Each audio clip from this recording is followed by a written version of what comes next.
all the other states aren't going to be able to help us because we're all the way at the end. We're at the bottom. Oh, I appreciate your point of view, sir, and I believe you're probably correct on that. I really don't know what to say to make you feel better. You don't got to say anything, and I feel good at it as it is, knowing that there's a man who will do something about it. What's that? If Trump, he's going to build a wall, and when he builds the wall, like they can't get, and they may try to fly over, but it's not going to help because the wall's going to be just high enough to where they can't fly over it. And it may sound unreasonable now, but if we get them to build it, it'll be like, instead of the Great Wall of China, it'll be the Great Wall of the United States of America. And it's going to be greater than any wall the Chinese made because the Chinese are smaller than us. So obviously their wall is going to be small compared to us. We're like twice their size, so our wall is going to be twice as big. That's just what I'm saying. I completely agree with you, and I think that Homeless Chuck actually brought up a great idea. Hold on, get that body out of the way. Come here. Yeah, no, he's dead. Anyway, I have a question I'd like to pose to the caller. Are you actually trying to say that the refugees we have in the country currently should be the ones building the damn wall? Well, why don't we do that with all of our immigrants and all of our illegals? Why don't they build our wall? You want to make it as hard and difficult as possible. If you just start throwing illegal Mexicans in there, then they're just going to be helping. And then guess what? They're going to start having conversations where they're building the wall. Those conversations are going to lead to a partnership. Next thing you know, you got people with ragheads dropping bombs, and you got a bunch of gardeners throwing their tools at people. So you don't want to have a combination of two minorities. You want to keep them separate. You want the refugees to build their side of the wall, and you want the Mexicans to build their side of the wall. Keep them segregated. Segregation is what I'm trying to say right now. Segregated but equal. Equal but separate, right? I mean, if you want it to, it doesn't have to be equal, but it has to be segregated. That's all I'm saying. You know, that reminds me, I once had a baseball card collection, and there was a Jackie Robinson card, and there was also a Marilyn Monroe card, and I put them in the same drawer, and Jackie Robinson tried to rape her. You've got to be kidding me. No way. So I got separate drawers for all my baseball cards, but they were equal-sized drawers, just separate. Separate, yeah. Kevin, I've seen what's in your drawers, and I'm not really impressed. I mean, I don't got drawers. I got drawers on, but I don't actually have drawers up my house because we're not fancy like those, upstate New York City folk. You know what I'm saying? We actually have to deal with the problems down here.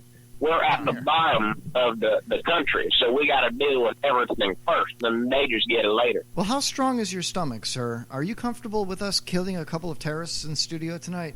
Do you think we're going to get any... I would have to say that my stomach is not only strong, it is actually hungry, and it is waiting for you to do so. Well, I appreciate that, sir, and I appreciate you listening. It's been wonderful talking to you. Yeah, you know what? You're the first caller of the night, so you get a prize, sir. You've won a prize on the Give Him Home Show. Absolutely.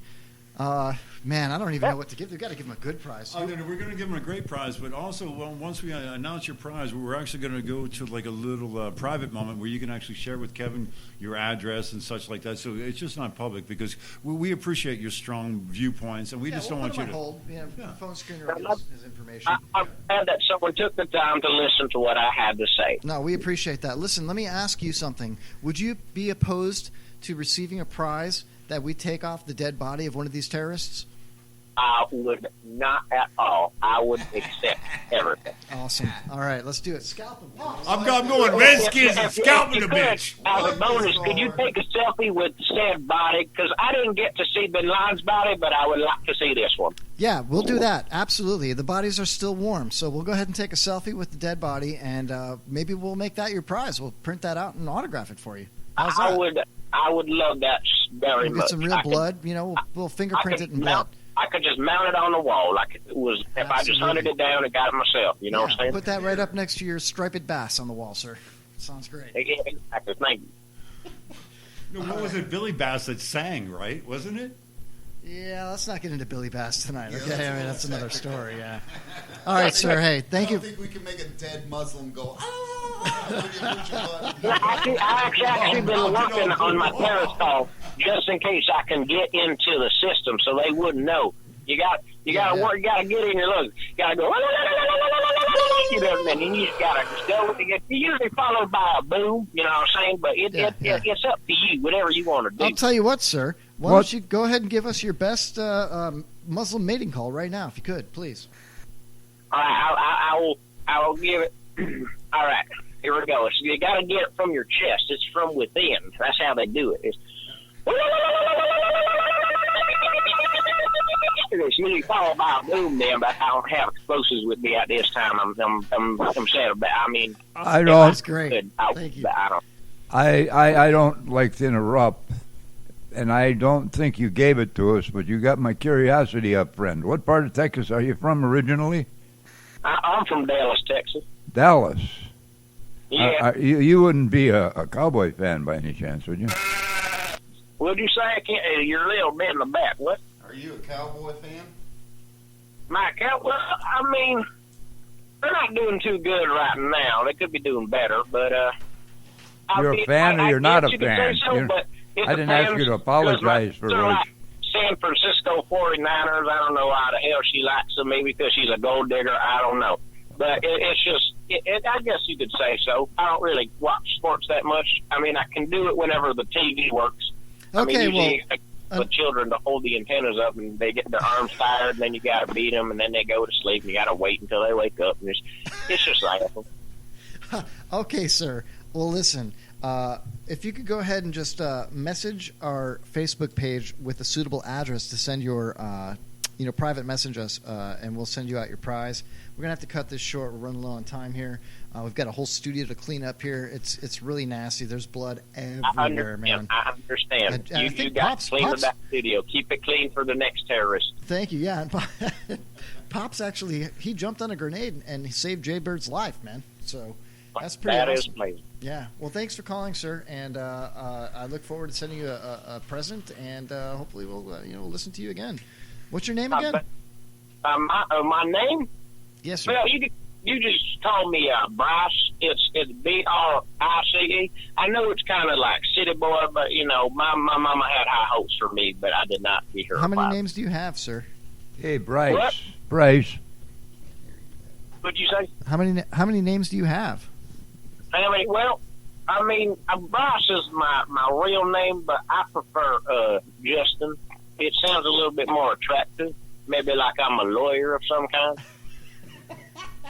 All right. Well, you're a very attractive lawyer, sir. Have a great night. Thanks for calling, okay? Have a great night, too. Yeah. There you go. Get rid of them. Bryce, everybody. Hates terrorists. All right. Love that Bryce guy. Whew.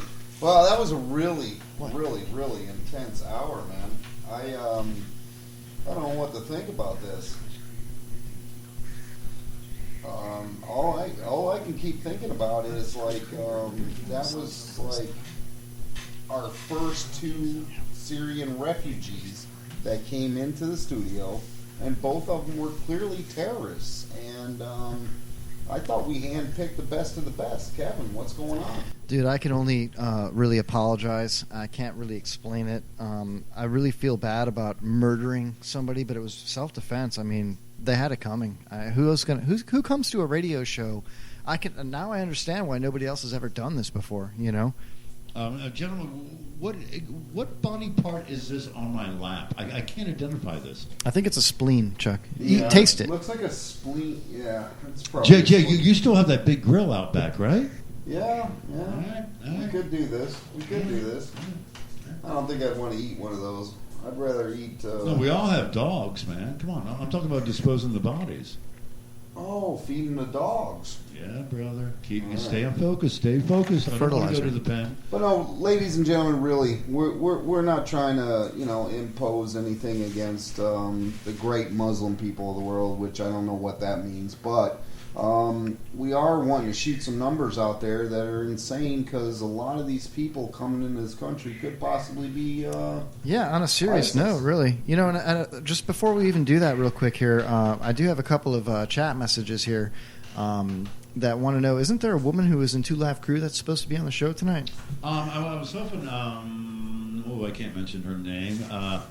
So I guess that's a no then. I was hoping she was going to call in, and ironically or not, she has a dear friend of hers that was actually named Bryce that was supposed to call in. And then that's what threw me a curve, was our last caller said his name was Bryce. I don't believe they're one and the same.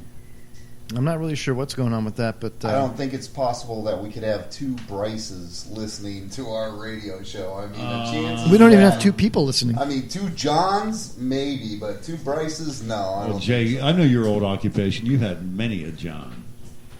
Well, he's been in a lot of Johns with people named John, something like that. All right, you guys want to hear this Johnson. audio real quick here? Absolutely. Yeah, Is this going to explain everything a little bit for us? I think it's going to make it a lot clearer hoping for a so. lot of our listeners. Yeah, just to this is why we had the guests in tonight, and unfortunately it went sour. These things happen. We tried. Okay, gentlemen, I At least tell you we're what all you do. okay. Kev, you lead us into this. I'm going to go get a mop, a vacuum, like a snow shovel. Write them down. Oh, he said. write it down, Yeah, write write them it down. F word. F bomb. Jesus Chuck's Christ. at 4. Nobody has anything. I was hypnotized earlier not to curse. Pops, What? Pardon me? I have my concerns about your hypnotistic skills. What? My name is Saba Ahmed. I'm a law student at American University. I am here to ask you a simple question. I know that we portray Islam and all Muslims as bad, but there's 1.8 billion Muslim followers of Islam. We have 8 million plus Muslim Americans in this country, and I don't see them represented here. But my question is, how can we fight an ideological war with weapons? How can we ever end this war? The jihadist ideology that you talk about, it's an ideology.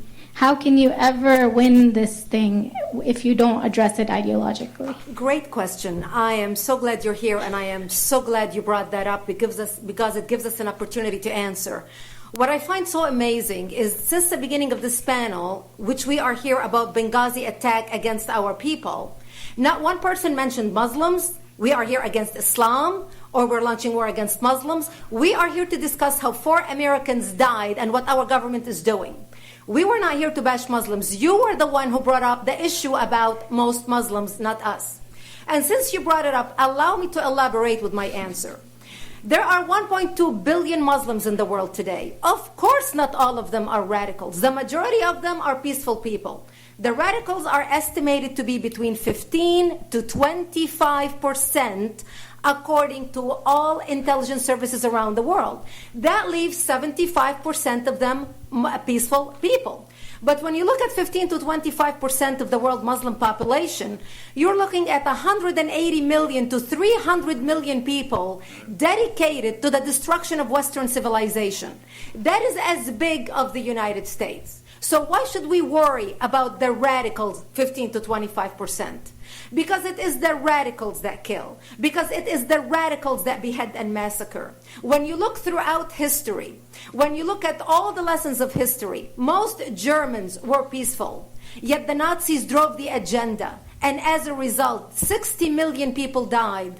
Almost 14 million in concentration camps. 6 million were Jews. The peaceful majority were irrelevant. When you look at Russia, most Russians were peaceful as well. Yet the Russians were able to kill 20 million people. The peaceful majority were irrelevant. When you look at China, for example, most Chinese were peaceful as well.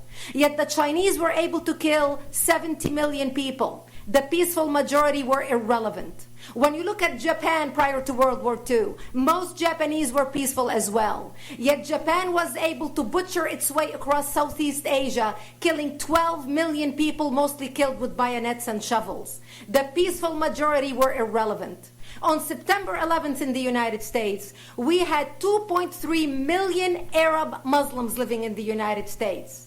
It took 19 hijackers, 19 radicals to bring America down to its knees, destroy the World Trade Center, attack the Pentagon, and kill almost 3,000 Americans that day. The peaceful majority were irrelevant. So for all our powers of reasons and us talking about moderate and peaceful Muslims, I'm glad you're here. But where are the others speaking out? And since you are the only Muslim representative,